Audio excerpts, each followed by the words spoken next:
நீ ஆர்ட்ஸ் தானடா படிச்ச, எப்படி ஐடில வேலை பார்க்குற? எந்த டிகிரினாலும் பரவாயில்லண்ணா. சென்னையில் இருக்க எஸ்எல்ஏ ஐடி ட்ரைனிங் இன்ஸ்டியூட் தான் நான் ட்ரைனிங் எடுத்தேன். மாதம் 30,000 சம்பாதிக்கிறேன். சூப்பர்டா. For IT training and placement, contact 88707 67784.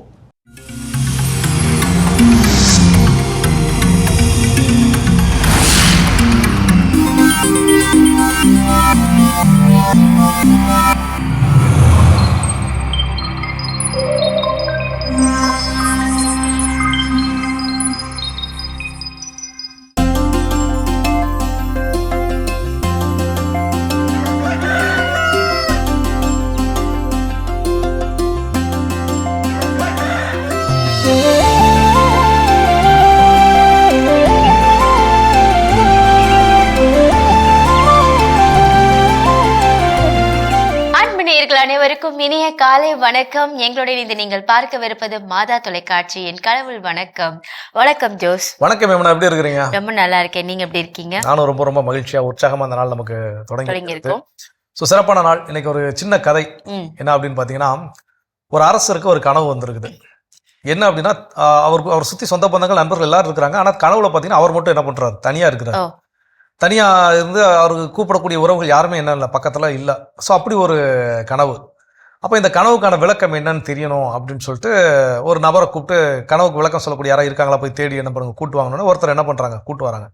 கூட்டு வந்து இவர் இந்த கனவை என்ன பண்றாரு விவரிச்சு சொல்றாரு. நான் இப்படி நல்லா தூங்கிட்டு இருந்தேன், எனக்கு இந்த கனவு அடிக்கடி வருது, நான் மட்டும் தனியா இருக்கிற மாதிரி ஒரு கனவு வருது, என்னன்னே தெரியல அப்படின்னு.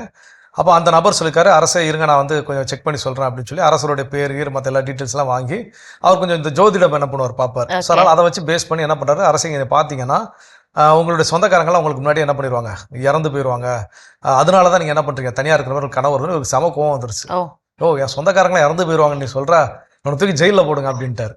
செம டென்ஷன் ஆகி இவர் சரியா விளக்கம் சொல்லல. நம்ம விளக்கம் சொல்ல இன்னொரு ஆள் என்ன பண்ணுவோம், தேடி கண்டுபிடிப்போம் சொல்லி இன்னொருத்தர் என்ன பண்றாங்க, இன்னொருத்தர் வராரு. இவரும் இவருடைய கனவெல்லாம் விவரிச்சு சொல்றாரு. அவரும் அவருடைய பிறந்த தேதி மற்ற எல்லா டீட்டெயில்ஸும் கேட்டு அவரும் என்னது ஜோதிடத்துல கொஞ்சம் வல்லுனர். அவரு பாக்குற எல்லாத்தையும் பார்த்துட்டு சொல்றாரு, அரசே உங்களுக்கு கடவுள் மிகப்பெரிய வரம் ஒண்ணு என்ன பண்ணிருக்காரு, கொடுத்திருக்காரு. சோ உங்களுடைய சொந்த பந்தங்களை காட்டில் நீங்க என்ன பண்ணுவீங்க, நீண்ட நெடிய நாட்கள் ஆயுளோட என்ன பண்ணுவீங்க, வாழ்வீங்க. உங்களுடைய அரசாட்சியில் இந்த உலகமே இந்த உங்களுடைய நாடு என்ன பண்ணும், பயங்கரமா செழித்துவங்கும் அப்படின்னு சொன்னா அரசுக்கு பயங்கர சந்தோஷம். உடனே இவங்க என்ன பண்ணுங்க, பரிசுகளை வாரி என்ன பண்றாரு, இருக்கிற தங்க காசுகள் கொடுத்தோடனே அவர் போயிருக்காரு. போனோடனே மந்திரி கூப்பிட்டு சொல்லிருக்காரு, 2 பேரும் ஒரே விஷயத்தை தானே சொன்னாங்க. அவர் என்ன சொன்னாரு, உங்களுக்கு முன்னாடி உங்க சொந்தக்காரங்களாம் செத்து போயிருவாங்கன்னு சொன்னாரு. இவர் என்ன சொன்னாரு, உங்க சொந்தக்காரங்களை காட்டிலும் நீங்க என்ன பண்ணுவீங்க, இன்னும் பல வருஷம் உயிரோட இருப்பீங்க அப்படின்னு சொன்னாரு. எதுக்கு இவருக்கு மட்டும் காசு, அவருக்கு மட்டும் ஜெயிலு? அவர் வந்து என்னை வந்து பாராட்டி நான் வந்து மனசு கஷ்டப்படாம மனம் கோணாம இருக்கிற மாதிரி சொன்னாரு. கண்டிப்பா. ஆனா அவர் டைரக்டா வந்து என்ன சொல்லிட்டாரு, சொந்தக்காரங்களே இறந்து போயிடுவாங்கன்னு சொல்லிட்டு. நிச்சயமா அதுதான் அந்த வார்த்தைக்கு இருக்கக்கூடிய வலிமை என்பது அதுதான். நேர்நிலையான வார்த்தைகளை நாம் பயன்படுத்துகின்ற பொழுது நிச்சயமாக எல்லாமே நேர்நிலையாகவே இருக்கும். Okay, super. இந்த சிந்தனையோட நாளை தொடங்கலாம். இப்பாலை தரிசனம் பார்க்கலாம்.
சிறப்பான ஆலய தரிசனம் பார்த்துட்டோம். இன்றைய நாள் சூப்பரா நம்ம வந்து தொடங்கிட்டோம். காலையிலேயே அந்த கதையில கேட்ட மாதிரி நம்ம வந்து வார்த்தைகளை வந்து பயன்படுத்தும் பொழுது பார்த்து பயன்படுத்தணும். மற்றவங்களுடைய மனசை வந்து புண்படுத்துற மாதிரி பயன்படுத்தக்கூடாதுன்னு சொல்லிட்டு அந்த கதையில நம்ம கேட்டோம் இல்லையா? சோ இன்னைக்கு டாபிக் வந்து எப்படிப்பட்டதா நமக்கு அமைய போகுது? ஸோ இன்னைக்கு சிந்தனை என்ன அப்படின்னா கொஞ்சம் அதனோடு தொடர்புடையது, ஆனா கொஞ்சம் வேற ஒண்ணு அப்படிங்கிற மாதிரி. என்ன அப்படின்னா மரியாதை, நம்ம எல்லாருக்குமே மரியாதை செலுத்தப்பட வேண்டும் அப்படிங்கறதுல எல்லாருமே உறுதியா இருக்கும். எல்லாருமே எல்லாரும் மதிக்கணும்னு தான் என்ன பண்ணுவோம், விருப்பப்படுவோம். யாருமே வந்து என்ன யாரும் நீங்க மதிக்க வேணாம் அப்படின்லாம் யாரும் என்ன பண்ண மாட்டோம், நினைக்க மாட்டோம். ஸோ அந்த வகையில என்னுடைய மரியாதை யார் நிர்ணயம் செய்வது அப்படின்னு கேட்டா நான் தான் நிர்ணயம் செய்ய முடியும். நான் எப்படி நடந்துக்கிறேனோ அதை பொறுத்து தான் எனக்கான மரியாதை என்ன பண்ணும், கிடைக்கும். ஸோ அப்போ அந்த வகையில எல்லாரும் என்னை மரியாதையோடு நடத்துவதற்கு என்னுடைய பழக்க வழக்கங்களில் நான் கொண்டு வரக்கூடிய சின்ன சின்ன மாற்றங்கள் என்னென்ன. அப்போ அதுல முதல் விஷயம் என்ன கொண்டு வரணும் அப்படின்னு சொல்றாங்கன்னா, இப்ப நம்ம ஏதாவது ஒரு சில தவறு செஞ்சுட்டோம் அப்படின்னா பெரும்பாலும் என்ன பண்ணுவோம்னா ஏதாவது ஒரு சாக்கு போக்கு என்ன பண்ணுவோம், சொல்லுவோம். ஏன் லேட்டா வந்துட்டீங்க, இன்னைக்கு வந்து பஸ் லேட் ஆயிடுச்சு, இன்னைக்கு ட்ரெயின் லேட் ஆயிருச்சு, இல்லை நாங்கள் வர்ற வழியில பயங்கரமா டிராஃபிக் இருந்துச்சு, நான் கிளம்புன நேரம் வழக்கத்தை விட ஒரு 5 நிமிஷம் 10 நிமிஷம் என்ன இருக்கும் பின்னாடி இருந்திருக்கும், இல்லாம அந்த லேட் என்ன இருக்காது, வந்திருக்காது. ஏதோ ஒரு காரணம் நேரடியாகவும் மறைமுகமாகவும் அதுல நாம என்ன பண்ணிருப்போம், காரணமா இருந்திருப்போம். கொஞ்சம் அசால்ட்டா கிளம்பிருக்கலாம், இல்ல தூங்கி எழுந்தது லேட்டா இருந்திருக்கலாம், பாத்துக்கலாமே ஒன்றும் பிரச்சனை இல்லை அப்படிங்கிற ஒரு மனநிலையோட கூட நம்ம என்ன பண்ணிருக்கலாம், கிளம்பி இருக்கலாம். ஆனா நம்ம கிட்ட கேள்வி எழுப்பப்படுகின்ற பொழுது நாம சொல்லக்கூடிய காரணம் என்ன, ரொம்ப டிராஃபிக்காக இருந்துச்சு, ரொம்ப பைக்கு பஸ் எல்லாம் ரொம்ப லேட்டாக வந்துச்சு, அதனால தான் எங்களுக்கு என்னது லேட் ஆயிடுச்சு அப்படின்னு சொல்லி. ஸோ அப்போ நம்ம பல நேரம் என்ன ஏதாவது ஒரு எக்ஸ்கியூஸ் என்ன பண்ணிக்கிட்டே இருக்கணும், சொல்லிக்கிட்டே இருக்கணும். ஏன் இந்த வேலையை உங்களால் முடிக்க முடியல, ஸோ இதுக்காக காரணம், எனக்கு இப்படி ஒரு காரணம் இருந்துச்சு, இந்த காரணத்தினால தான் என்ன பண்ணல, வேலையை முடிக்க முடியல இப்படின்னு சொல்லி. ஸோ அந்த மாதிரி எக்ஸ்கியூஸ் சொல்றதை நிறுத்தி விட வேண்டும். அப்படி நம்ம எக்ஸ்கியூஸ் சொல்றதை ஸ்டாப் பண்ணிட்டாலே மற்றவங்க நம்மளை பார்க்கக்கூடிய பார்வை, மரியாதை என்பது அதிகம் கிடைச்சிரும். ஓகே, தொடர்ந்து பேசலாம். இப்ப அடுத்த பகுதியை பார்க்கலாம்.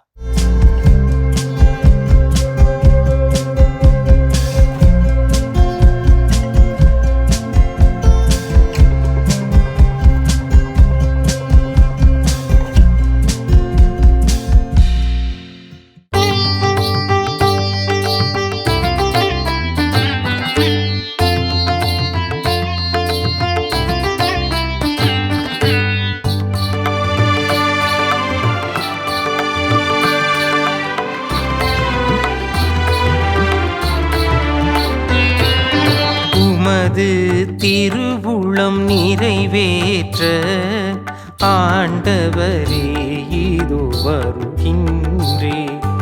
உமது திருவுளம் நிறைவேற்ற ஆண்டவரே இதோ வருகின்றே. நான் ஆண்டவருக்காக பொறுமையுடன் காத்திருந்தேன். அவரும் என் பக்கம் சாய்ந்து எனது மன்றாட்டை கேட்டருளினார். புதியதொரு பாடலை, நம் கடவுளை புகழும் பாடலை என்னாவினின்று எழச் செய்தார். பலியையும் காணிக்கையையும் நீ விரும்பவில்லை, எரிபலிகளையும் பாவம் போக்கும் பலியையும் நீர் கேட்கவில்லை. ஆனால் என் செவிகள் திறக்கும்படி செய்தி, எனவே இதோ வருகின்றேன்.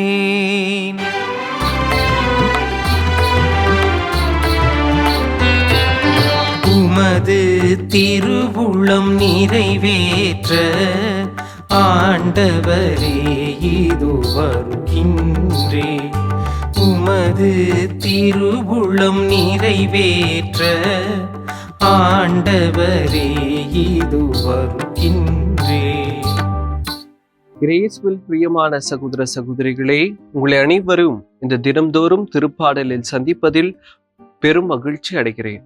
பிரியமானவர்களே, இன்று நமக்கு கொடுக்கப்பட்ட இந்த திருப்பாடலானது திருப்பாடல் அதிகாரம் 40. அந்த பாடலை தியானிக்கும் பொழுது 3 கருத்தினை நம்மளுக்கு இந்த திருப்பாடல் ஆசிரியர் தருகிறார்.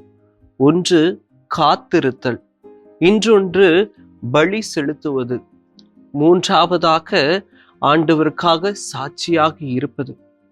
பிரியமானவர்களே, இந்த முதல் கருத்து ஆண்டவருக்காக காத்திருப்பது. நாம் பல வேளைகளில் நமக்கு தேவேன் போதும் மட்டும்தான் நாம் ஆண்டவரை தேடுகிறோம். ஐயோ, எனக்கு யாரும் இல்லையே என்று நாம் தனிமையில் தவிக்கும் பொழுது நாம் முடிவெடுப்பது சூசைட். பிரியமானவர்களே, ஆண்டவர் கூறுவது, நான் உலகம் முடியும் வரை எந்நாளும் நான் உங்களோடு இருப்பேன் என்று இந்த திருப்பாடல் ஆசிரியர் வழியாக ஆண்டவர் நமக்கு வெளிப்படுத்துகிறார். பிரியமானவரே, நாம் எதற்கும் தயக்கப்பட தேவையில்லை. ஆண்டவர் தாமே என் உயிர் மூச்சு, ஆண்டவர் தாமே என் கிண்ணம். ஆண்டவர் நம்மை ஆசீர்வதிக்க தயாரா இருக்கிறார். ஆனால் நாம் அவருக்காக இயங்குகிறோமா? ஆண்டவரே, நீர் இல்லாமல் நான் ஒன்றுமில்லை ஆண்டவரே என்று சொல்வதற்கு தயாராக இருக்கிறோமா? அல்லது நாம் சுயநலமாக நான், எனது, என்னுடையது என்று வாழ்க்கையை சுருக்கி கொண்டு நான் நல்லா இருந்தா போதும், என் குடும்பம் நல்லா இருந்தா போதும் என்று நம்மையே நாம் ஏமாற்றிக் கொள்கிறோமா? பிரியமானவர்களை, இன்று திருப்பாடல் ஆசிரியர் நமக்கு தெள்ள தெளிவாக கூறுவது, ஆண்டவர் உனக்காக யாவையும் செய்து முடிப்பார். எனவே அச்சம் தேவையில்லை, தயக்கம் கொள்ளாதே, நம்பிக்கை கொள் என்று ஆணித்தரமான வார்த்தையின் மூலம் ஆண்டவர் இன்று திருப்பாடல் ஆசிரியர் வழியாக, காத்திரு மகனே, நான் உனக்காக என்றும் காத்து கொண்டிருக்கிறேன், நீ என்னிடம் திரும்பி வா என்று கூறுகிறார். இரண்டாவது செய்தியாக ஆண்டவர் நமக்கு இந்த திருப்பாடல் ஆசிரியர் வழியாக கூறுவது பலி. எப்படிப்பட்ட பலியை ஆண்டவர் எதிர்பார்க்கிறார் என்றால், காணிக்கைகளை கொடுப்பதோ அல்லது சந்தாவை செலுத்துவதோ அல்லது தினம்தோறும் திருப்பலியில் பங்கேற்பதோ அல்லது பாவ சங்கீர்த்தனத்தில் பாவ மன்னிப்புக்காக நம்மையே கொடுப்பதோ ஆண்டவர் அதற்காகலாம் காத்து கொள்ளவில்லை. பிரியமானவர்களை, ஆண்டவர் காத்து கொண்டிருப்பது, ஆண்டவருக்கு உண்மையான பலி. அந்த திருப்பாடல் ஆசிரியர் அதிகாரம் 51 கூறுவது போல, ஆண்டவர் எதிர்பார்ப்பது நொறுங்கிய நெஞ்சமே. ஆண்டவரே, என்னை மன்னித்தருளும், நான் பாவி, பாவியிடும் பாவி, நீர் எம்மில் வந்தால் என் குடும்பம் ஆசீர்வாதமாக மாறும். ஆண்டவரே, நீர் என்னை தொட்டு ஆசீர்வதியும் என்று ஆண்டவர் அவ்வாறு நம்மையே நொறுக்கி கொண்டு, நம்மையே வருத்தி கொண்டு, ஆண்டவர் இல்லாமல் நான் ஒன்றுமில்லை என்று கூறும் மனதுதான் ஆண்டவருக்கு உண்மையான பலி, ஆண்டவருக்கான ஏற்ற பலி. நாம் எப்படிப்பட்ட பலியை செலுத்துகிறோம்? சும்மா வெளிவேடக்காரரை போல தினம்தோறும் திருப்பலியில் பங்கெடுக்கிறோம், தினம்தோறும் பூசையில் வந்து பங்கெடுக்கிறோம், தினம்தோறும் பாவ சங்கீர்த்தனம் செய்கிறோம், தினம்தோறும் காணிக்கை கொடுக்கிறோம். ஆண்டவர் கேட்பது அதல்ல. மாறாக ஆண்டவர் கேட்பது, மகனே, மகளே, நீ எனக்காக இருக்கிறாயா? நீ எனக்காக உன்னையே விட்டு கொடுத்து, உன்னையே விட்டு விட்டு தன்னையே முழுமையாக அர்ப்பணிக்கிறது தான் உண்மையான பலி. மூன்றாவதாக பார்த்தோம் என்றால், திருப்பாடலின் ஆசிரியர் வழியாக ஆண்டவர் கூறுவது, எனக்கு சாட்சி உள்ள பிள்ளைகளாக வாழணும். பிரியமானவர்களே, நாம் பல வேளையில் நமக்கு கொடுக்கப்பட்ட அந்த பட்டத்திலும் பதவியிலும் பொறுப்பிலும் மிதந்து நம்மையே ஏமாற்றிக் கொள்கிறோம். ஆண்டவர் கூறுவது, அந்த பட்டமும் பொறுப்பும் பதவியும் அனைத்தும் கொடுத்தது நான் தான். ஆனால் நீ என்னை மறந்து கொண்டு உன்னையே ஏமாற்றிக் கொண்டு சுயநலமாக வாழ்ந்து கொண்டிருக்கிறாய். ஆண்டவர் கூறுவது ஒன்றே ஒன்று, நீ எனக்காக சாட்சி உள்ள பிள்ளைகளாக வாழுகிறாயா? ஒருவர் கஷ்டப்பட்டிருக்கிற பொழுது அவருக்காக நீ உன் குரலை கொடுத்து, நீ உன் உதவி கரங்களை கொடுத்து அவரை உதவுகிறாயா? ஆண்டவர் கேட்பது, நீ எனக்கு சாட்சி உள்ள பிள்ளைகளாக இருக்கிறாயா? பிரியமானவர்களே, நம்மையே நாம் இந்த பலியில் அர்ப்பணிப்போம். ஒன்று கூடி ஜெபிப்போம். ஆண்டவரே, எங்களை படைத்து பராமரித்து வருகின்ற பரலோக தகப்பனே, இவ்வேளையிலே சிறப்பாக உம்மிடத்தில் நாங்களே எங்களையும் எங்கள் குடும்பத்தார் அனைவரையும் உமது பாதத்தில் சமர்ப்பிக்கின்றோம். ஆண்டவரே, நீர் விரும்புவது உள்ளத்தின் உண்மையும் நொறுங்கிய நெஞ்சமும். ஆண்டவரே, எங்களுக்கு கொடுக்கப்பட்ட அனைத்தும் உம்மால் உம்மாலன்றி நாங்கள் ஒன்றுமே இல்லைங்க ஆண்டவரே என்ற மனதையும் என்ற நம்பிக்கையும் எங்களுக்கு தாரும். ஆண்டவரே, உம்மை அண்டி செல்லும் அனைவரும் உம்மில் ஆசீர்வதிக்கப்பட்டு நாங்கள் அனைவரும் உமக்கு சாட்சியுள்ள பிள்ளைகளாக மாறவும் வாழவும் வரத்தையும் அருளையும் தந்தருளும். எங்கள் ஜெபங்களெல்லாம் எங்கள் ஆண்டவராகிய இயேசு கிறிஸ்து வழியாக மன்றாடுகிறோம். ஆமென். அருமையான தினம் ஒரு திருப்பாடல் பகுதி பார்த்துட்டோம். இன்னைக்கான திருப்பாடலும் கேட்டாச்சு. அதோட நம்ம இன்னைக்கு பேசிட்டு இருக்கிறோம், நம் மீதான மரியாதை அதிகரிப்பதற்கு நாம் செய்ய வேண்டிய பழக்க வழக்கங்கள் என்னென்னு சொல்லி அதில் அடுத்தது என்ன சொல்றாங்க. அடுத்தது என்ன சொல்றாங்கன்னா, அந்த வார்த்தையை நம்ம வந்து காப்பாற்ற வேணும் அப்படின்னு சொல்றாங்க. ஏன்னா இப்ப நம்ம ஒரு சொல்லியிருப்போம், இந்த வேலையை நான் நடத்தி தரேன், இந்த வேலையை நான் முடிச்சு தரேன், இந்த டைம்ல டான் உங்களுக்கு எல்லாமே பண்ணிடுறேன் அப்படின்னு சொல்லிட்டு அந்த வார்த்தையை நம்ம கொடுப்போம் இல்லையா. அந்த கொடுத்த வார்த்தையை நம்ம வந்து காப்பாற்றக்கூடியவர்களா இருக்கணும். அப்படி நம்ம இருக்கும் பொழுது ஆட்டோமேட்டிக்கா நமக்கான மரியாதை நமக்கு கிடைக்கும். நிச்சயம். ஏன்னா சொன்ன வார்த்தையை காப்பாத்திட்டோம், சொன்னவாறே செஞ்சுட்டோம், வாரேன்னு சொன்னேன் வந்துட்டேன், செஞ்சு தாரேன்னு சொன்னேன் செஞ்சுட்டேன் அப்படிங்கிறப்பவே இயல்பாகவே மற்றவர்கள் நம்ம என்ன பண்ணுவாங்க, மதிக்க தொடங்கி விடுவாங்க. கண்டிப்பா இவங்க கிட்ட சொன்னா இந்த டைம்ல கண்டிப்பா நடக்கும் அப்படின்ற மரியாதை ஆட்டோமேட்டிக்கா கிடைக்கும். ஏன்னா இவங்க கிட்ட சொன்னா, இவங்க சொன்னா கண்டிப்பா என்ன பண்ணுவாங்க, செய்வாங்க. அதுதான் அந்த மரியாதை. சோ இன்னும் இது போல வேற என்ன விஷயம் இருக்குங்கிறத தொடர்ந்து பேசுவோம். ஓகே.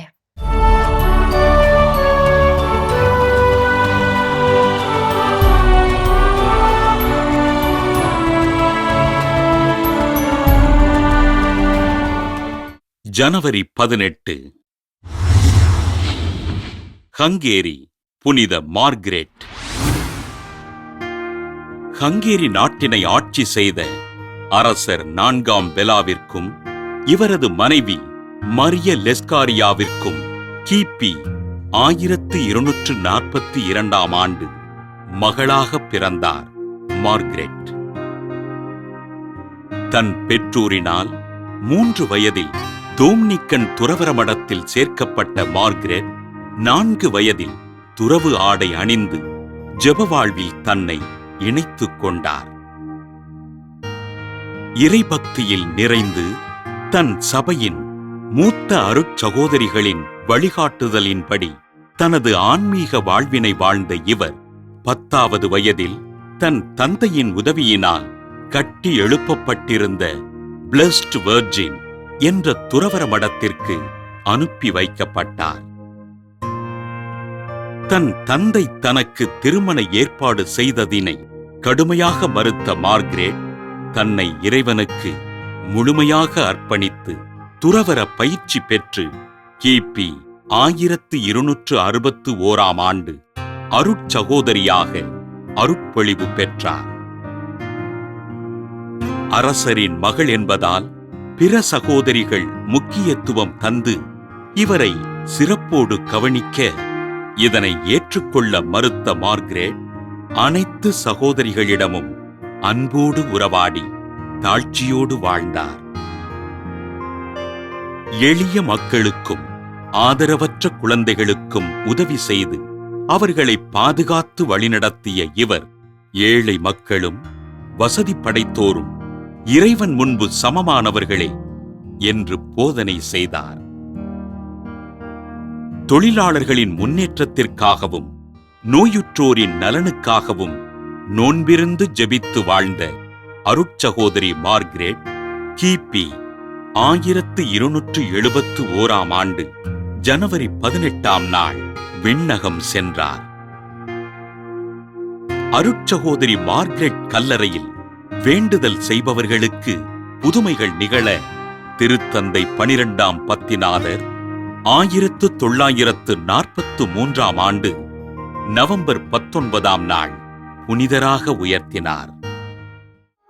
ஹங்கேரி புனித மார்கரெட் திருவிழாவினை கொண்டாடுகின்ற நாம் ஆதரவற்ற இல்லங்களில் வளருகின்ற குழந்தைகளுக்காகவும் அவர்களின் நல்வாழ்விற்காகவும் ஆண்டவரிடம் ஜெபிப்போம். சிறப்பான இன்றைய புனிதர் பகுதி நம்ம பார்த்தாச்சு. நாம இன்னைக்கு பேசிட்டு இருக்கோம், நம் மரியாதை அதிகரிக்க நாம் என்ன செய்யணும் அடுத்ததா. ஸோ அடுத்ததான் நாம் செய்ய வேண்டிய செயல் என்ன அப்படின்னா, இப்போ நீங்கள் சொன்னீங்க இல்லையா, அதாவது ஒரு சொன்ன வார்த்தையை காப்பாற்றுறது. நான் ஒரு வாக்கு கொடுத்தேன்னா அந்த வாக்கை என்ன பண்ணணும், சரிவர நிறைவேற்ற வேண்டும். அப்போ அதில் சில நேரங்கள் நாம பெரும்பாலும் சிக்கி தவிக்கக்கூடிய விஷயம் என்ன அப்படின்னா, யாராவது நம்மகிட்ட உதவி கேட்பாங்க, அந்த உதவி செய்வதற்கான வாய்ப்பு நம்மகிட்ட இருக்காது. ஆனா இருந்தாலும் நம்ம என்ன பண்ணுவோம், சரிங்க ட்ரை பண்ணி பாக்குறாங்க, முயற்சி பண்றாங்கன்னு சொல்லுவோம். அந்த இடத்துல நோன்னு என்ன பண்ண மாட்டோம், சொல்ல மாட்டோம். ஆனா அந்த இடத்துல எந்தவித குற்ற உணர்ச்சியும் இல்லாமல் உங்களால முடியாதுன்னு உங்களுக்கு உறுதியோட தெரிந்தால் அது சொல்லிடுங்க. முடியாது. கண்டிப்பா நம்ம நிறைய என்ன சொன்னவங்க எங்க மனசு சங்கடப்படுவாங்களோ வருத்தப்படுவாங்களோ நினைச்சுக்கிட்டு இது அதை விட ரொம்ப மோசமானது. ஏன்னா ஒரு போலி நம்பிக்கையை என்ன பண்றோம் நம்ம கொடுக்குறோம். அவங்க வந்து வேற எங்க ஏற்பாடு பண்ணாம நம்மள நம்பிட்டு இருப்பாங்க. சோ இந்த டைம்ல நம்ம செஞ்சு கொடுக்கலனாலும் அவங்களுக்கும் வருத்தமா இருக்கும். அது பெரிய பிரச்சனையாவும் இருக்கும். அவங்க நம்மளை நம்பி அப்படியே காத்திருப்பாங்க, வேற எந்த முயற்சியும் செஞ்சிருக்க மாட்டாங்க. நம்ம கடைசி நேரத்துல போயிட்டு இல்லைங்க நானும் முயற்சி பண்ண கிடைக்கல அப்படி ஏதோ ஒரு விஷயம், அது பண உதவியோ இல்ல வேற எந்த உதவிகளோ எதுவானாலும் இருக்கட்டும், அது இல்ல அப்படின்னு கடைசி நொடிகளை சொல்றப்போ அவங்களாலே வேற எந்த உதவி எங்க என்ன பண்ண முடியாது, எடுத்து செய்ய முடியாது. அப்ப அந்த நிலையில யாரும் பரிதவித்து விடாமல் இருப்பதற்கு, நம்முடைய மரியாதையும் குறைந்து விடாமல் இருப்பதற்கு, இல்லைங்க என்னால இது உறுதியா செய்ய முடியாது. ஒருவேளை அவங்க மீண்டும் மீண்டும் என்ன பண்ணட்டும், கேட்கட்டும், இல்ல தயவுசெய்து நீங்க எப்படியா ட்ரை பண்ணுங்க, இல்லைங்க என்னால ட்ரை பண்றேன்னு சொல்லிட்டு கடைசியில அது முடியாதுன்னு சொன்னா எனக்கும் வருத்தமா இருக்கும், உங்களுக்கும் அது கஷ்டமா இருக்கும். அதனால இந்த வேலையை செய்வதற்கோ இல்ல இந்த இடத்திற்கு வருவதற்கோ என்னால முடியாது என்றால் அதை முடியாது என சொல்ல கற்றுக்கொள்வதும், அதுவும் மத்தவங்க மேல நம்ம ஒரு நம்பிக்கை, ஓகே அவங்க முடியும்னு சொல்லுவாங்க, இல்லைன்னா என்ன பண்ணிடுவாங்க, சொல்லிடுவாங்க. சில நேரங்களில் நம்ம என்ன பண்ணுவோம் தெரியுமா, ஐயோ இவங்ககிட்ட நம்ம கேட்டுட்டாங்களே, நம்ம கிட்ட ஃபர்ஸ்ட் டைம் வந்து கேட்கறாங்களே அப்படின்ற ஒரு பட்சத்துல நம்ம வந்து சொல்லிடுவோம். ஆனா அது தவறு தான். அந்த செயலும் கூட கண்டிப்பா செய்ய முடியலன்னா முடியல அப்படிங்கறத ஏற்றுக்கொள்வதும் நம்முடைய மரியாதையை அதிகரிக்கக்கூடிய ஒரு செயல்.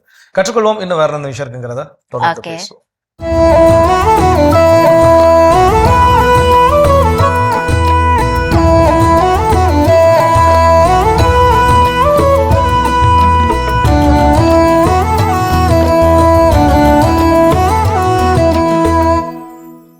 முல்லாவின் வீட்டின் முன் வந்து நின்றார் நண்பர் ஒருவர். முல்லா, உங்கள் கழுதையை கடன் தாருங்கள், 2 நாட்களில் திருப்பி தந்து விடுகிறேன். நம்பி தந்தார் முல்லா. 1 வாரமானது வரவில்லை அந்த ஓசி கழுதை. 2 நாளை கடந்து 2 வாரமாகித்தான் அது வந்தது. பின்னொரு நாளில் வந்து நின்றார் அதே நண்பர். முல்லா, உங்கள் கழுதையை கடன் தாருங்கள், 3 நாட்களில் திருப்பி தந்து விடுகிறேன். இன்னும் நம்பி தந்தார் முல்லா. 3 நாட்களாகியும் வரவில்லை. 3 வாரங்களாகித்தான் அது வந்தது. இப்போது அந்த கழுதை செம ஒல்லியாகி இருந்தது. அந்த நாட்களிலே நம்பி போன கழுதைக்கு அந்த கழுதை சரியாக சோறு தண்ணி தரவில்லை, குளிப்பாட்டவில்லை, சரியான பராமரிப்பு இல்லை. முடிவெடுத்து விட்டார் முல்லா, இனிமேல் இவருக்கு கழுதையை கடன் கொடுக்க கூடாது. எதிர்பார்த்தபடியே வந்து நின்றார் அதே நண்பர் அதே விண்ணப்பத்தோடு. பார்த்தவுடன் முல்லா சொல்லிவிட்டார், கழுதை என் வீட்டில் இல்லை, இன்னொருவர் இரவல் வாங்கி சென்றிருக்கிறார். முல்லா சொல்லி முடித்த அடுத்த சில நொடிகளில் கொல்லைப்புறத்தில் இருந்த முல்லாவின் கழுதை கத்த ஆரம்பித்தது. வீரியமாக கத்தி கத்தி நிதானமாக கத்தலை இறக்கி இறக்கி மெல்ல மெல்ல என்று முடிவுக்கு வந்தது அந்த கழுதை. உடனே கேட்டார் அவர், இதோ இதோ வீட்டில் தானே இருக்கிறது உங்கள் கழுதை, யாரோ இரவில் வாங்கி போனதாக சொன்னீரே. கேட்டவுடன் மூக்கு மேல் கோபம் வந்து கத்திவிட்டார் முல்லா. பாத்தீங்களா, நீர் என் சொல்லை நம்பவில்லை, என் கழுதையின் சொல்லைத்தான் நீர் நம்புகிறீர். என்மேல் நம்பிக்கை இல்லாத எவருக்கும் என் கழுதையை கொடுப்பதாய் உத்தேசம் இல்லை, கிளம்புங்கள் இங்கிருந்து. முடிவு என்று ஒன்றை எடுத்து விட்டால் முடிந்த மட்டும் அதிலேயே இருந்து விடு. அளவுக்கு மீறினால் இரவலும் இம்சைதான். ஆசைக்காக கடனை வாங்கிவிட்டு பிறகு ஒவ்வொரு மாதமும் பல ஆசைகளை தியாகம் செய்வதற்கு பெயர்தான் லோன். கடன் கொடுத்து பார், நீ எவ்வளவு பெரிய முட்டாள் என்று தெரியும். கொடுத்த கடனை கேட்டுப்பார், அவர் எவ்வளவு புத்திசாலி என்று உனக்கு புரியும். கடனோடு காலையில் எழுவதை விட பட்டினியோடு இரவிலே தூங்கப் போவதே மேல். என்ன பணமடா இது, கொடுப்பவனிடம் பணம் குறைவதும் இல்லை, வாங்குபவனிடம் பணம் நிறைவதும் இல்லை. இரவல் என்பது பொருள் பரிவர்த்தனை அல்ல, நம்பிக்கை பரிவர்த்தனை. அது எப்போதும் இருவழி பாதைதான். அதை ஒரு வழி பாதையாக்கி ஒரு வழியாக்கி விடாதே. உயிரை இரவல் தந்தவன் இறைவன். அந்த இரவல் தந்தவன் கேட்கும் போது இல்லை என்றால் அவன் விடுவானா? இப்படி கேட்கிறார் கவிஞர் கண்ணதாசன். எவ்வளவுதான் கொடை வள்ளலாக இருந்தாலும் குடையை இரவல் வாங்கியவன் மட்டும் ஏனோ திருப்பி கொடுத்ததாய் வரலாறே இல்லை. அது சரி, நாம எப்படி சும்மா கேட்டு வச்சேன்.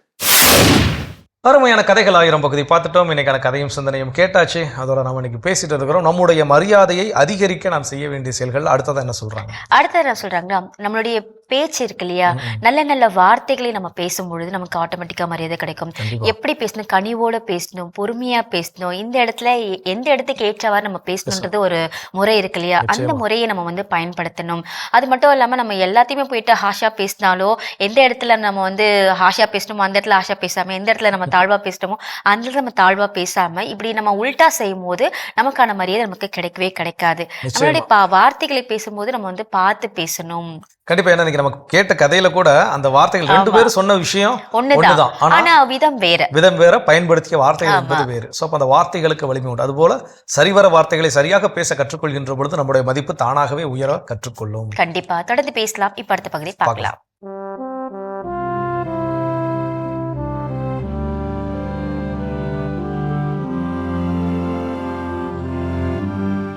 அன்புக்குரியவர்களே, ஆண்டவர் இயேசுவின் இனிய திருப்பெயரில் உங்களை அன்போடு வாழ்த்துகின்றேன். இயேசுவின் ஆளுமை என்னும் தொடரில் கடந்த 4 நாட்களாக இயேசுவின் திருப்பாடல்கள் அறிவு அவருடைய ஆளுமைக்கு எவ்வாறு அழகு சேர்த்தன என்பதை பற்றி உங்களோடு பகிர்ந்து கொள்கின்றேன். இயேசு மறைநூலை, பழைய ஏற்பாட்டை நன்றாக அறிந்திருந்தார். குறிப்பாக திருப்பாடல்களை அவர் மனப்பாடம் செய்திருந்தார். அவற்றை எளிதாக இயல்பாக மேற்கோள் காட்டினார். அவற்றை இறைவேண்டலுக்கு பயன்படுத்தினார். திருப்பாடல்கள் இயேசுடைய ஆளுமைக்கு அழகு சேர்த்தன. இன்று இயேசு இறக்கும் தருவாயில் கூட திருப்பாடலை இறைவேண்டல் செய்தார் என்பதை பற்றி உங்களோடு பகிர்ந்து கொள்ள விரும்புகிறேன்.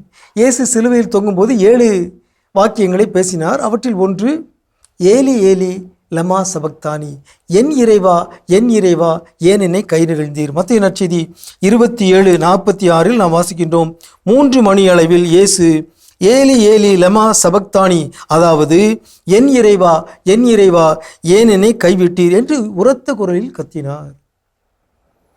இதனுடைய பொருள் அவர்களுக்கு புரியவில்லை. இவன் எலியாவை கூப்பிடுகிறார் என்று அவர்கள் நினைத்தார்கள். ஆனால் இயேசு உண்மையிலேயே திருப்பாடல் 22 மேற்கோள் காட்டுகிறார். விவிலியத்தில் அடிக்குறிப்பில் சொல்லப்பட்டுகிறது. திருப்பாடல் 22:1. திருப்பாடல் 22:1 இப்படித்தான் தொடங்குகிறது, என் இறைவா ஏன் என்னை கை நெகிழ்ந்தீர். ஆகவே இறக்கும் தருவாயில் கூட இயேசு திருப்பாடலை பயன்படுத்துகின்றார். தன்னுடைய இயலாமையை, தன்னுடைய மனச்சோர்வை இந்த திருப்பாடல் வழியாக அவர் வெளிப்படுத்துகின்றார்.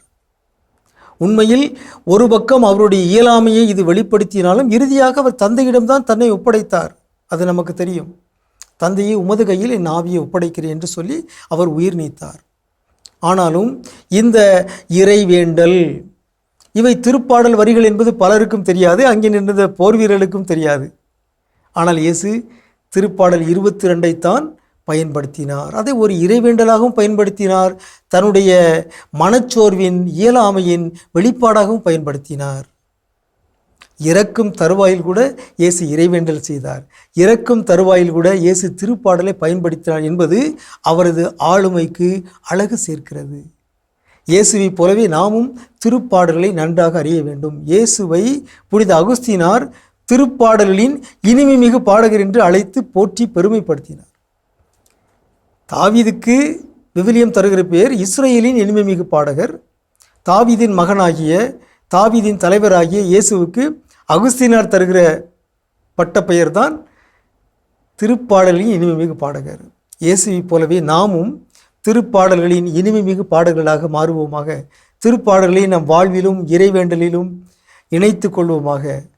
திருப்பாடல்களால் நம் வாழ்வை மேம்படுத்துவோமாக. உங்களுக்கு அமைதி உரித்தாகுக. சிறப்பான இயேசுவின் ஆளுமை பகுதியை நம்ம பார்த்தாச்சு. நாம இன்னைக்கு பேசிட்டு இருக்கோம், நமக்கு மரியாதை வேணும்னா நம்ம என்ன செய்யணும்னு பேசிட்டு இருக்கோம் இல்லையா. அடுத்ததை நம்ம என்ன செய்யணும்? ஸோ அடுத்ததை நாம் செய்ய வேண்டிய செயல் நம்முடைய மரியாதையை அதிகரிப்பதற்கு அப்படின்னு பார்த்தீங்கன்னா, பொது வெளிகளில், அதாவது பப்ளிக் பிளேசஸ்ல வந்து நம்முடைய எமோஷனை கட்டுப்படுத்த நாம் தெரிந்திருக்க வேண்டும். அதாவது கோபம் அப்படியே பயங்கரமா பொங்கி எழக்கூடிய நேரத்துல கூட கண்ட்ரோல் பண்ண தெரிஞ்சிருக்கணும். அதே நேரத்தில் சில நேரங்கள் யாரோ நம்மளை திட்டாங்க, அவமானப்படுத்திட்டாங்கன்னா அப்போ ஒரு அழுகை பொங்கி வருகிறது அப்படின்னா அந்த அழுகையை கட்டுப்படுத்த தெரிந்திருக்க வேண்டும். பெரும்பாலும் பொது வெளியில நம்முடைய உணர்வுகளை கட்டுப்படுத்தி நம்மால் கையாள முடிகின்ற பொழுது வெளியிருந்து பார்க்குறவங்களுக்கு, இப்போ இதே இடத்துல நாளா இருந்ததுன்னா எவ்வளவு கோவம் வந்திருக்கு தெரியுமா, பரவாயில்ல நீங்க ரொம்ப தாத்தமா நடந்துக்கிட்டீங்க, கரெக்டா அந்த விஷயத்தை என்ன பண்ணீங்க, ஹேண்டில் பண்ணீங்க. ஸோ அப்போ நீங்கள் அதை கையாண்டதுனால எல்லாருக்கும் எந்த ஒரு பாதகம் இல்லாமல் போயிடுச்சு அப்படின்னு சொல்லும் போதே அடுத்த முறை அந்த நபர் நம்மை சந்திக்கின்ற பொழுது, சா இவன் அன்னைக்கே பயங்கரமா ஹேண்டில் பண்ணாப்பா, நல்ல பையன்பா அப்படிங்கிற ஒரு நல்ல ஒரு மனநிலை, அதுதான் நமக்கான மரியாதை என்ன பண்ணும், பெற்றுக் கொடுக்கும். ஸோ அப்போ பொது வெளிகளில் நம்முடைய உணர்வுகளை அடக்கி ஆள கையாள நாம் என்ன பண்ணணும், கற்றுக்கொள்ள வேண்டும். இன்னும் வேற எல்லாம் நம்ம கத்துக்கணும்னு சொல்லிட்டு பேசலாம். அதுக்கு முன்னாடி ஒரு பிரேக் நிச்சயமா.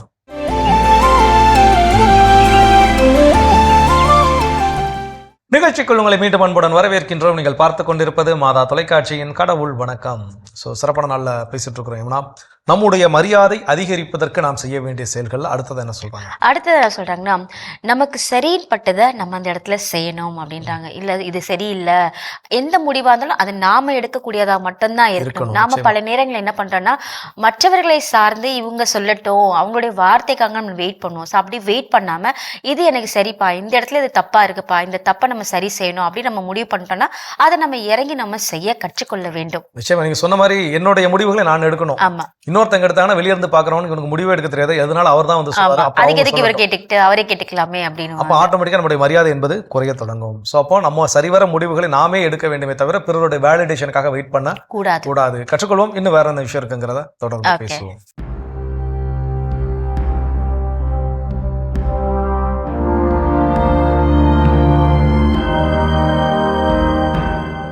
மாதா தொலைக்காட்சி நண்பர்களே, உங்கள் அனைவருக்கும் வாழ்த்துக்கள்.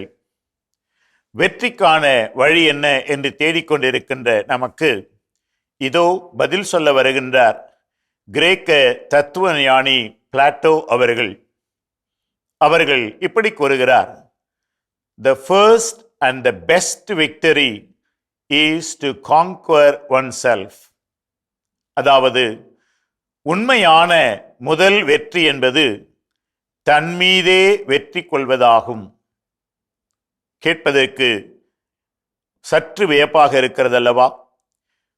வெற்றி கொள்வது என்று நாம் வழக்கமாக அந்த சொல்லாடலை பயன்படுத்தும் போது அடுத்தவர் மீது வெற்றி கொள்ளுதல், அடுத்தவர்களுடைய ஒரு கருத்தியல் மீது வெற்றி கொள்ளுதல், அல்லது அடுத்தவர்களுடைய ஆளுமையின் மீது வெற்றி கொள்ளுதல் என்றுதான் நாம் நினைக்கிறோம். ஆனால் இதோ பிளாட்டோ ஞானி அவர்கள் கூறுகிறார், The first and the best victory, உண்மையான முதல் வெற்றி என்பது தன்மீதே வெற்றி கொள்வதாகும். அப்படி என்றால் தன் எண்ணங்கள், விருப்பங்கள், செயல்கள் அனைத்தையும் அடக்கி ஆளுகின்ற திறன்தான் வெற்றிக்கு இன்றியமையாதது. அடுத்தவர்கள் மீது வெற்றி கொள்வதற்கு அடுத்தவர்களுடைய செயல்பாடுகளை, அடுத்தவருடைய திறமைகளை அடக்கி ஆளுகின்ற ஒரு ஆற்றல் நமக்கு இருந்தால்தான் அடுத்தவர்கள் மீது நாம் வெற்றி கொள்ள முடியும். இதோ முதல் வெற்றி உன் மீது. தன் எண்ணங்கள், விருப்பங்கள், செயல்கள் ஆகியவற்றை விருப்பம் போல விட்டுவிடாமல், அது நினைத்ததெல்லாம் இடமெல்லாம் போகட்டும், நினைத்ததெல்லாம் செய்யட்டும் என்று விட்டுவிடாமல், நான் இப்படித்தான் சிந்திப்பேன், இப்படித்தான் பேசுவேன், நான் இப்படித்தான் நடப்பேன் என்று அனைத்தையும் நம் கட்டுக்குள் வைத்துக் கொண்டிருப்பது அதுதான் வெற்றி.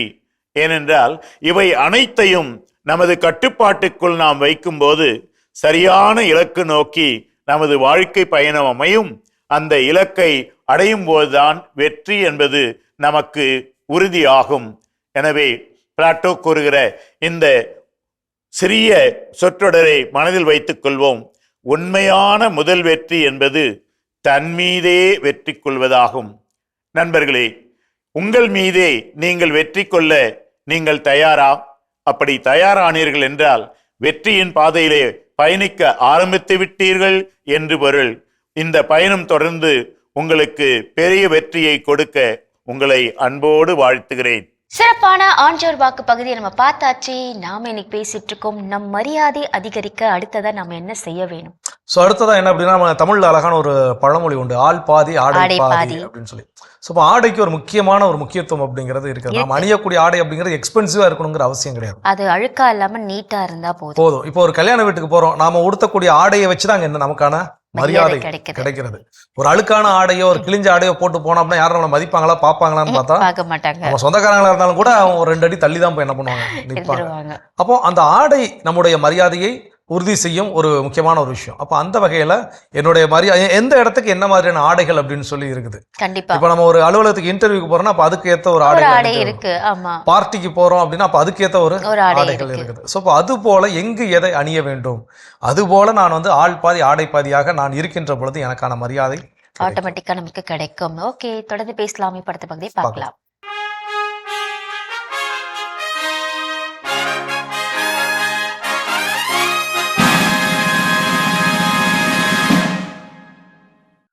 மாதா தொலைக்காட்சி நேயர்கள் அன்பர்களுக்கு இனிய வணக்கம். இந்தியராகிய நாம் என்ற இந்த தொலைத்தொடரின் வழியாக உங்களோடு நான் இந்திய ஆட்சி பணி பற்றி பார்த்து கொண்டிருக்கிறோம்.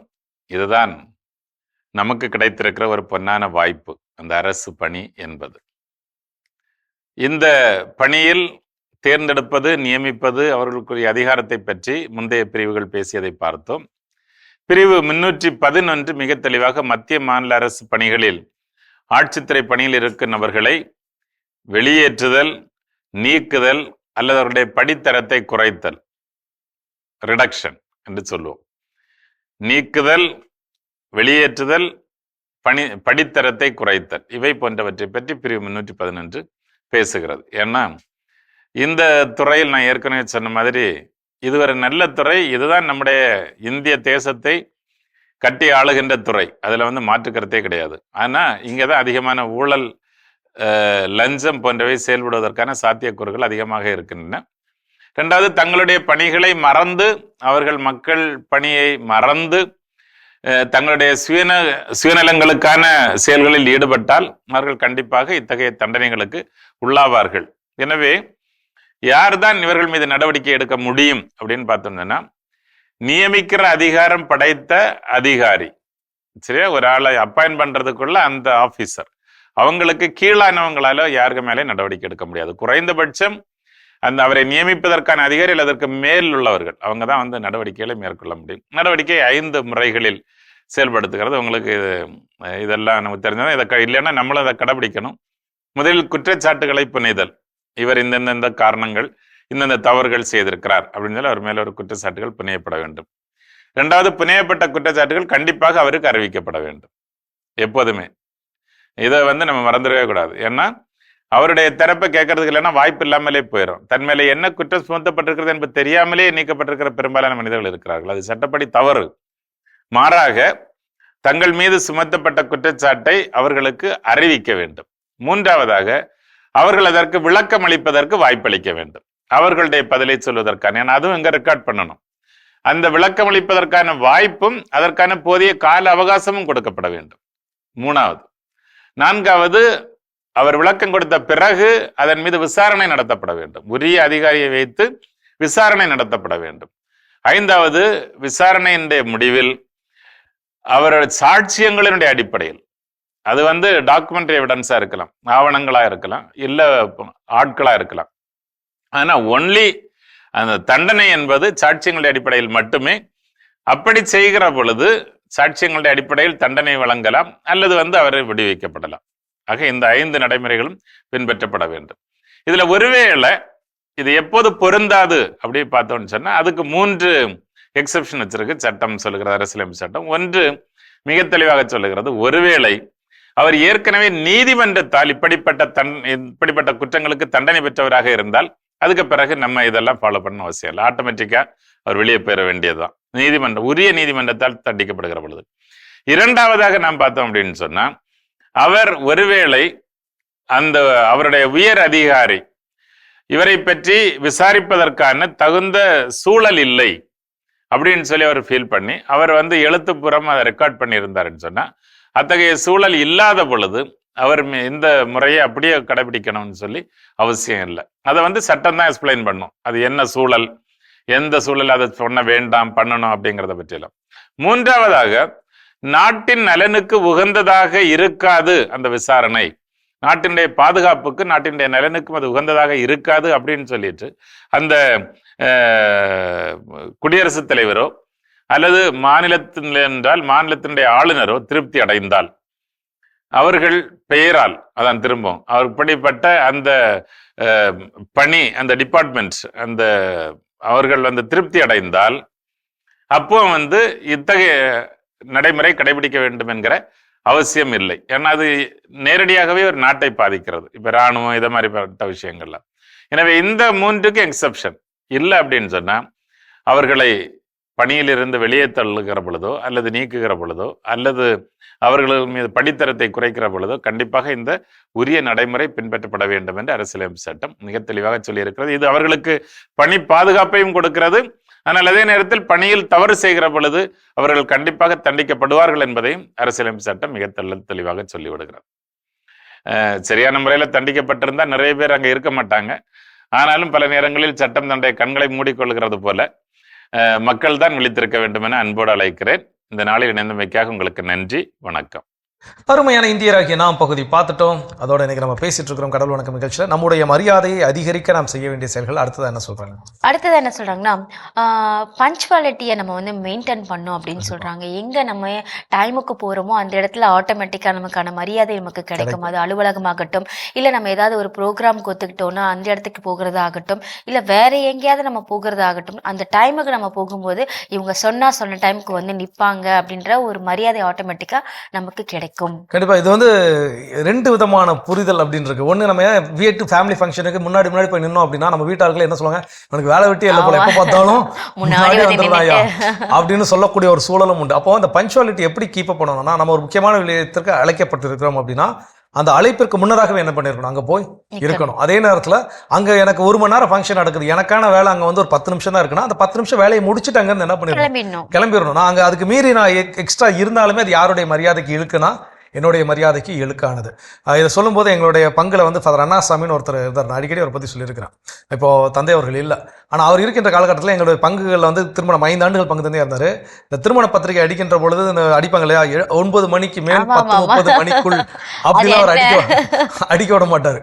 எத்தனை மணிக்கு பூசா, 8 மணியா 9 மணியா, 9 மணிக்கு பூசனா 9 மணின்னு என்ன போடுங்க. ஸோ அப்படிதான். அப்போ அந்த 8 மணிக்கு மேல் 9 மணிக்குங்கிற கதைலாம் இருக்கவே இருக்காது. ஸோ அப்போ அந்த punctuality is very very important. அது நம்மளுடைய மரியாதையை அதிகரிப்பதற்கான ஒரு வழி. கற்றுக்கொள்வோம், பயன்படுத்துவோம். இன்னும் வேற என்ன விஷயம் இருக்குங்கிறத தொடர்ந்து.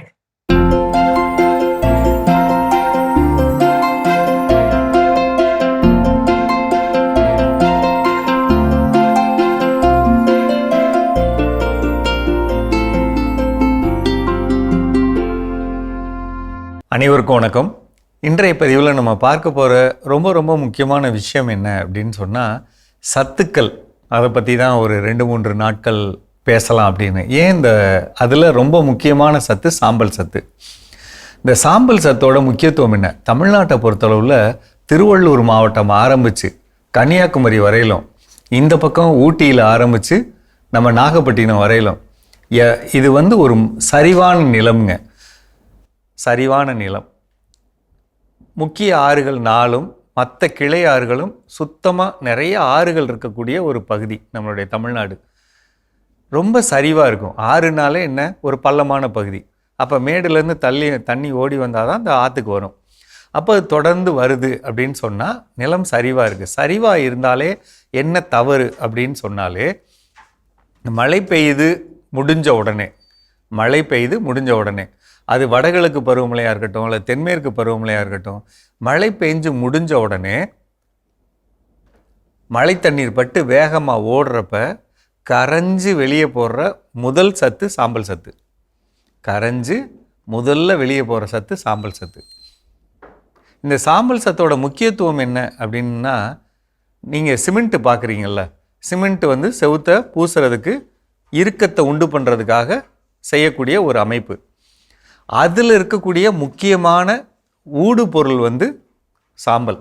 அந்த சாம்பல் வந்து பிடிச்சிக்க உதவுற 2-3 பொருள்களில் இது ஒரு முக்கியமான பொருள். அந்த சாம்பல் அப்படிங்கிறது ரொம்ப ரொம்ப முக்கியமானது.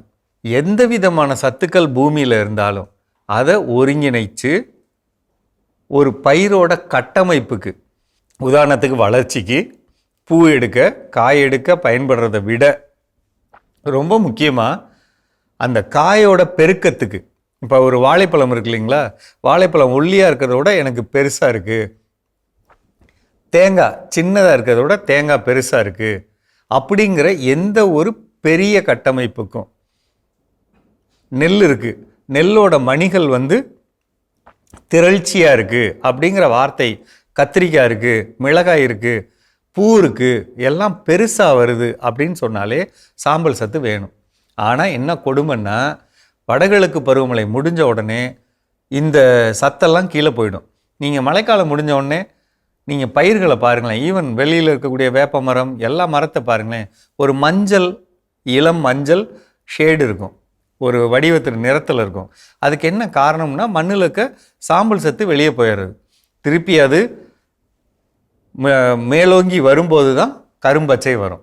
அப்போ எந்த ஒரு பயிர் நீங்கள் பண்ணுறதா இருந்தாலும், நீங்கள் கெமிக்கல் விவசாயம் பண்ணாலும் பரவாயில்ல, இயற்கை விவசாயம் பண்ணாலும் மண்ணுக்கு போட வேண்டிய, மழைக்காலத்துக்கு அப்புறம் மண்ணுக்கு போட வேண்டிய முக்கியமான சத்து சாம்பல் சத்து.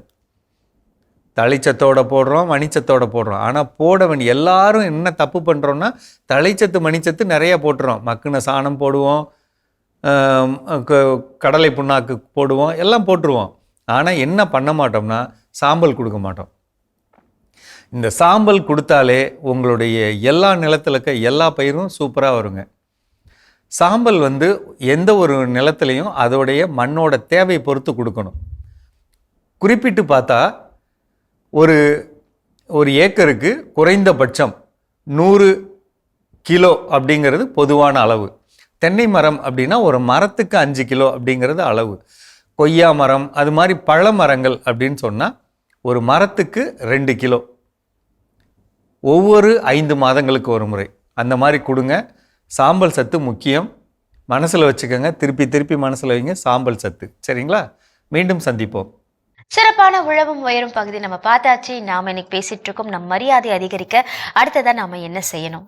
ஸோ அடுத்ததான் என்ன அப்படின்னு பார்த்தீங்கன்னா, நாம நிறைய பேசுவதை காட்டிலும் நிறையா அப்சர்வ் பண்ண கற்றுக்கொள்ள வேண்டும், உள்வாங்க வேண்டும். இப்போ ஒரு இடத்துக்கு போயிருக்கிறோம், சொந்தக்காரங்க வீட்டுக்கு போயிருக்கிறோம், அங்கே போய் வள கொலன்னு பேசுறதுக்கு பதிலாக அமைதியாக அங்கே இருந்து சுற்றி என்ன நடக்குது, யார் என்ன சொல்றாங்க அப்படிங்கிறத நம்ம அப்சர்வ் பண்ணி கேட்டாலே போதும், நம்ம நிறைய விஷயத்தை என்ன பண்ண முடியும், உள்வாங்கி கொள்ள முடியும். நம்முடைய அலுவலகத்தில் சில டைம் நண்பர்களோடு பேசிட்டு இருக்கும்போது நான் சொல்லுவேன், ஒவ்வொரு மாடிக்கு எத்தனை படிக்கட்டு இருக்கு அப்படின்னு கேட்பேன். எத்தனை படிக்கட்டு அப்படின்னு பார்த்தா 22 படிக்கட்டு இருக்கும் ஒவ்வொரு ஃப்ளோருக்கும். இது எப்படி அப்படின்னா, சும்மா பேசிட்டு எண்ணிக்கிட்டு போகிறது, அவ்வளோதான். ஸோ இதே மாதிரி ஒரு டைம் வெளியே ஒரு ஃபாதரோட போயிட்டு இருக்கும்போது அவங்க லிஃப்ட் என்னாகல ஒர்க் ஆகல, 3வது மாடியில் இருந்தார். சரின்னு சொல்லிட்டு 3வது மாடி ஏறி போனால் மூச்சு வாங்கிட்டு இருந்துச்சு. என்னன்னு கேட்டார், என்னடா இப்படி மூச்சு வாங்க வந்திருக்கு ஃபாதர், உங்கள் லிஃப்ட் ஒர்க் ஆகல? ஆமாடா தம்பி, ரிப்பேருக்கு ஆள் வர சொல்லியிருக்கு. அதான் ஃபாதர், இத்தனை 66 படி ஏறி வந்தேன். அப்படின்னா 66 படியா, என்னனியா நீ அப்படின்னாரு. ஆமா ஃபாதர், எனக்கு படி ஏறுறப்போ ஒரு பழக்கம், எத்தனை படி இருக்கு எண்ணிட்டு போவேன். அது மாதிரி ரயில்வே ஸ்டேஷன் போறப்போ அதே மாதிரி தான், 48 படி இருக்கும், அந்த 48 படி எண்ணிட்டு ஏறும், இறங்கும் போதும் எண்ணிட்டே இறங்கும். இப்போ இதெல்லாம் என்னன்னா, நம்ம நிறைய விஷயங்கள் அப்சர்வ், சின்ன சின்ன விஷயங்கள் முத கொண்டு நம்முடைய மூளையை கூர்மையாக்கக்கூடிய விஷயங்கள். அப்போ அந்த அப்சர்விங் ரொம்ப ரொம்ப இருக்கணும். அப்போ இதெல்லாம் நம்ம இது சாதாரண விஷயம் தானே அப்படிங்கிறப்போ, அந்த பேசுகின்ற பொழுது இந்த மாதிரியான விஷயங்கள் நம்ம எடுத்து சொல்கின்ற பொழுது, இதெல்லாம் இப்படி அப்சர்வ் பண்ணியிருக்கேன், இதெல்லாம் எனக்கு தெரிஞ்ச விஷயங்கள் அப்படின்னு நம்ம சொல்றப்போ, ஆட்டோமேட்டிக்காக இவ்வளோ விஷயத்தை அவர் கவனிச்சிருக்கிறாரா அப்படின்னு நம்முடைய மரியாதை என்ன வாங்க அதிகரிக்க தொடங்கும். ஸோ அப்போ அப்சர்விங் மோர், ஸ்பீக்கிங் லெஸ், அதை கற்றுக்கொள்வோம். இன்னும் வேற என்ன இருக்குங்கிறத தொடர்ந்து பேசுவோம்.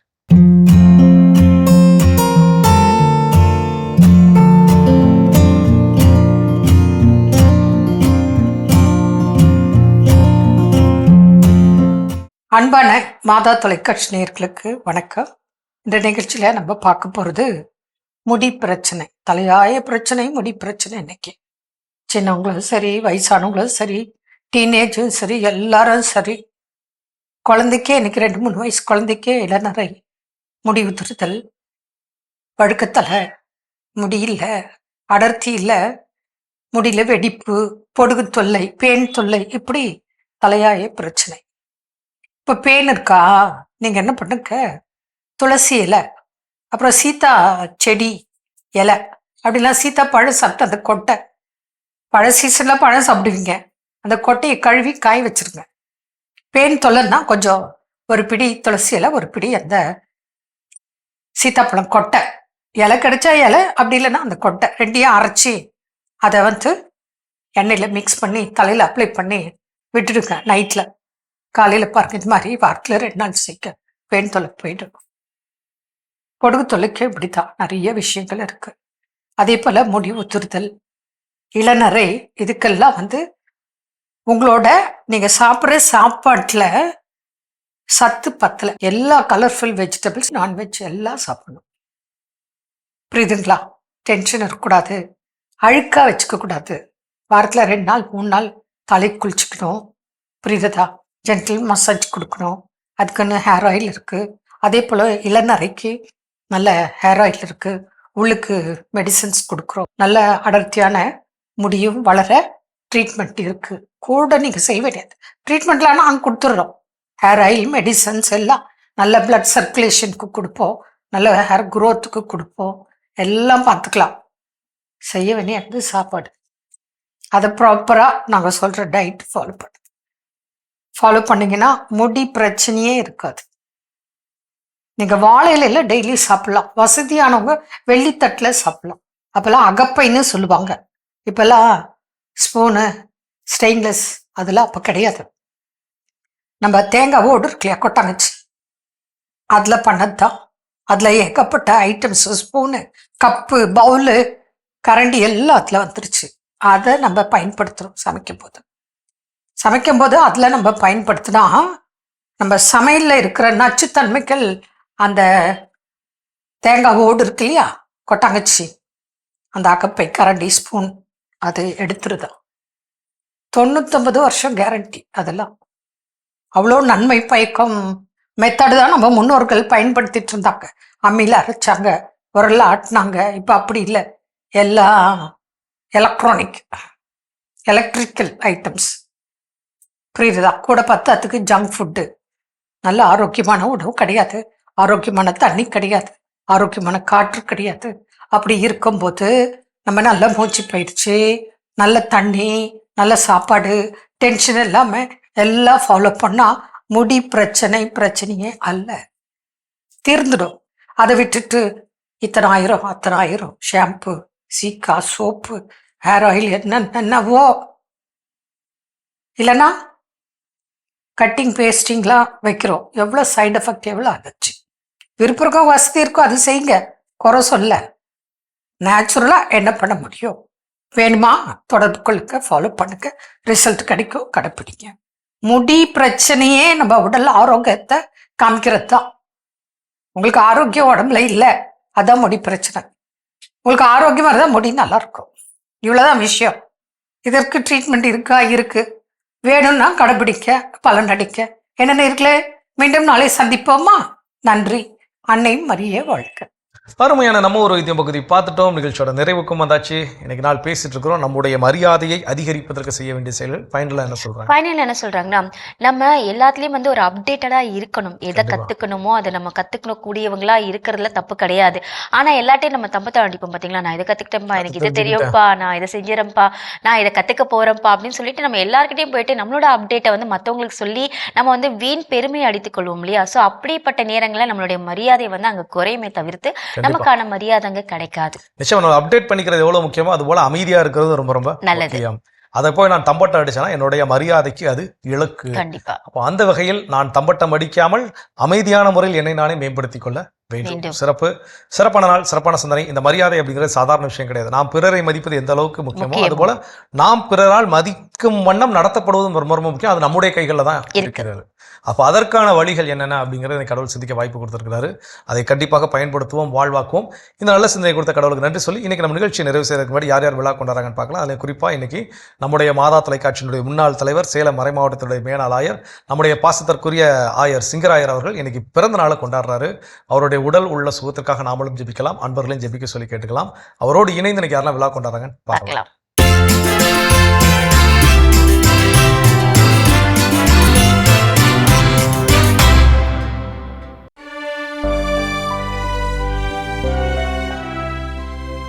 இன்று பிறந்தநாள் காணும் சேலம் மறைமாவட்டத்தின் ஓய்வு நிலை ஆயர் மேதகு சிங்கராயன் அவர்களுக்கு நல்வாழ்த்துக்கள்.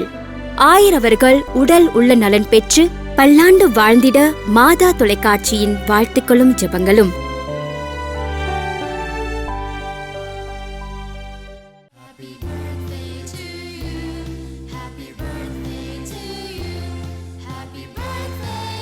லூர்த் லீகேஷ் இன்று தனது பிறந்த நாளினை கொண்டாடுகிறார். இவரை வாழ்த்துபவர்கள் அப்பா, அம்மா, தாத்தா, ஆச்சிகள், அத்தைகள், மாமாக்கள், அக்கா, தம்பி, குடும்பத்தினர், உறவினர்கள் மற்றும் நண்பர்கள்.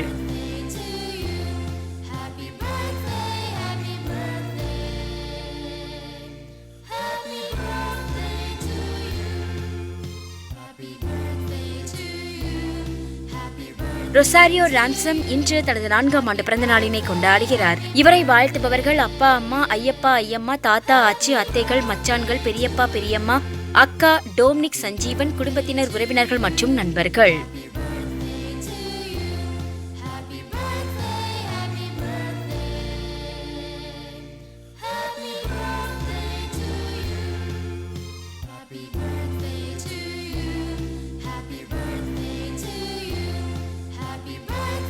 ஆல்ட்ரிக் இன்று தனது பிறந்த நாளினை கொண்டாடுகிறார். இவரை வாழ்த்துபவர்கள் அப்பா, அம்மா, குடும்பத்தினர், உறவினர்கள் மற்றும் நண்பர்கள்.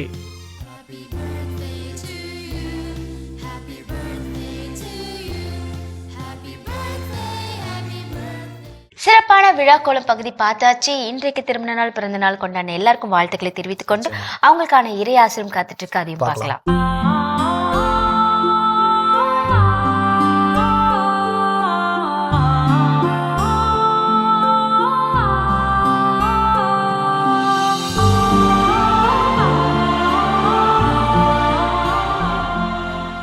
மாதா தொலைக்காட்சி நண்பர்களே, உங்கள் அனைவருக்கும் வாழ்த்துக்கள். இன்று இளங்காலை பொழுதிலே ஆண்டவர் நமக்கு என்ன சொல்லுகிறார் என்று கேட்போமா? ஏசாயா 52ஆம் அதிகாரம் 12வது வசனத்திலே இப்படி கூறப்பட்டிருக்கிறது: ஆண்டவர் உங்கள் முன்னே செல்வார், இஸ்ராயேலின் கடவுள் உங்கள் பின்னே பாதுகாப்பாய் இருப்பார். ஆண்டவர் உங்களுக்கு முன்னே செல்வார், இஸ்ராயேலின் கடவுளாகிய அதே ஆண்டவர் உங்களுக்கு பின்னே பாதுகாப்பாக இருப்பார். இதை பற்றி நான் ஒரு முறை ஒரு மறைவுரை ஆற்றிக் கொண்டிருக்கும் போது இந்த வாக்கியத்தை மேற்கோள் காட்டினேன். உடனே ஒரு சிறுவன் எழுந்து சொன்னான், அது எப்படி ஆண்டவர் முன்னாலே இருப்பார் பின்னாலே இருப்பாரா அப்படின்னு சொல்லி கிண்டலா கேட்டேன். அப்போ அவன்கிட்ட சொன்னேன், இந்த இஸ்ராயேல் மக்கள் செங்கடலை கடக்கும்போது என்ன நடந்தது அப்படின்னு உனக்கு தெரியுமா அப்படின்னு சொன்னேன். அவன் அப்படியே யோசித்து பார்த்து, ஆமாம், முன்னால விளக்கு தூணு பின்னால மேகம் அப்படின்னு சொன்னான். நண்பர்களே, நம் ஆண்டவர் நம்மை எப்போதும் பாதுகாக்கின்றவர், நமக்கு முன் வழிகாட்டி செல்லுகின்றவர், நமக்கு பின்னே பாதுகாப்பு அளித்து வருகின்றவர். இந்த உண்மையை நாம் அறிந்திருந்தோம் என்று சொன்னால், உணர்ந்திருந்தோம் என்றால் கட்டாயமாக நாம் எதற்கும் பயப்பட வேண்டியதில்லை. என் ஆண்டவர் என்னோடு இருக்கிறார் என்று தைரியமாக நாம் பயணம் செய்வோம். அந்த தைரியத்தோடு இந்த நாளை தொடங்குவோமா? எல்லாம் வல்ல இறைவன், தந்தை, மகன், தூய ஆவியார் உங்கள் அனைவருக்கும் ஆசி வழங்குவாராக. ஆமேன். மிகச்சிறப்பு. நம்ம அன்பு ஆயரோட இறையாசிரியர் நம் அனைவருக்கும் நிறைவாக கிடைச்சிருக்குது. இந்த மகிழ்ச்சியோடு இன்றைய நாளில் நாம் கற்றுக்கொண்ட சிறப்பான பாடம், நம்முடைய மரியாதையை அதிகரிக்கும் வண்ணம் நாம் செய்ய வேண்டிய செயல்கள். நிச்சயமாக இதை கரெக்டாக செய்கிறப்போ நமக்கான மரியாதை நம்ம கேட்காமலே நமக்கு கிடைக்கும். ஸோ அந்த வகையில் மீண்டும் கடவுளுக்கு நன்றி சொல்லி இன்னைக்கு நம்ம நிகழ்ச்சியை நிறைவு செஞ்சதுனால இனிதே தொடங்கலாம். ஓகே அன்பானவர்களே, சுய மதிப்பை உணர்ந்து கொள்வோம், சுய மாற்றம் காண்போம், மகிழ்ந்திருப்போம் என்ற இந்த சிந்தனையோடு இன்றைய கடவுள் வணக்கம் நிகழ்ச்சியை நாங்கள் நிறைவு செய்கிறோம். இந்த நாள் இனிய நாளாக அமைய மாதா தொலைக்காட்சியின் வாழ்த்துக்களும் ஜெபங்களும். மீண்டும் உங்களை கடவுள் வணக்கம் நிகழ்ச்சியில் சந்திக்கும் வரை உங்களிடமிருந்து விடைபெறுகின்றோம். இயேசுவுக்கே புகழ். மரியே வாழ்க. நீ ஆர்ட்ஸ் தானடா படிச்ச, எப்படி ஐடில வேலை பார்க்குற? எந்த டிகிரினாலும் பரவாயில்லண்ணா. சென்னையில் இருக்க எஸ்எல்ஏ ஐடி ட்ரைனிங் இன்ஸ்டியூட் தான் நான் ட்ரைனிங் எடுத்தேன். மாதம் 30,000 சம்பாதிக்கிறேன். சூப்பர்டா. For IT training and placement, contact 8870767784.